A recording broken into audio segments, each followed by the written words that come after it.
5 പതിറ്റാണ്ടായി പ്രവർത്തിച്ചു വരുന്ന regional animal husbandry centre Kasaragod നഗരത്തിന് നഷ്ടപ്പെടുമെന്ന് ആശങ്ക. നഗരസഭാ പരിധിയിലെ സ്ഥാപനം മറ്റൊരു മണ്ഡലത്തിലേക്ക് മാറ്റാനുള്ള ഉത്തരവാണ് പ്രതിസന്ധി സൃഷ്ടിക്കുന്നത്. പശുക്കളുടെ വന്ധ്യതാ പരിശോധനാ ക്യാമ്പുകൾ വിവിധ പ്രതിരോധ കുത്തിവയ്പ്പുകളും നടത്തുന്നതിനുമായി കാസർഗോഡ് നഗരസഭാ പരിധിയിലെ അണങ്കൂർ നെൽക്കളയിൽ പ്രവർത്തിച്ചു വരുന്ന RHSE ഉദുമ മണ്ഡലത്തിലെ ബേഡടുക്ക പഞ്ചായത്തിലേക്ക് മാറ്റാനുള്ള നീക്കമാണ് നടക്കുന്നത്. നിലവിലെ തീരുമാനം മഞ്ചേശ്വരം, കാസർഗോഡ്, കാറടുക്ക തുടങ്ങിയ ബ്ലോക്കുകളിലുള്ള തദ്ദേശ സ്ഥാപനങ്ങളുടെ പരിധിയിലുള്ള മൃഗസംരക്ഷണ വിഭാഗത്തിലെ ആശുപത്രികൾക്കും വെറ്റിനറി ഡിസ്പെൻസറികൾക്കും ഉപകേന്ദ്രങ്ങൾക്കും പ്രവർത്തനങ്ങൾ താളം തെറ്റിക്കും.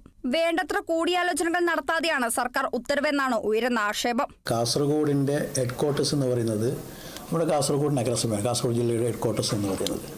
പക്ഷേ ആ ഹെഡ് ക്വാർട്ടേഴ്സിൽ നിന്ന് ഒരു സ്ഥാപനം മാറ്റുക എന്ന് പറഞ്ഞാൽ അതൊരു ചെറിയ കാര്യമല്ല. അത് മാത്രമല്ല, ബന്ധപ്പെട്ട ലോക്കൽ ബോഡിയോട് ഇങ്ങനെ ഒരു കാര്യങ്ങൾ ചർച്ച ചെയ്യേണ്ടതായ ഒരു ആവശ്യമില്ലേ? ആ ആവശ്യം പോലും നടത്താതെ ഡയറക്റ്റ് ഇങ്ങനെ ഒരു ഓർഡർ ഇട്ടിരിക്കുകയാണ്. അതേതായാലും അത് ശരിയായ രീതിയല്ല. അതിൽ നിന്ന് മാറണമെന്നാണ് ബഹുമാനപ്പെട്ട മന്ത്രിയോട് തന്നെ ഇതുമായി ബന്ധപ്പെട്ട് പറയാനുള്ളത്.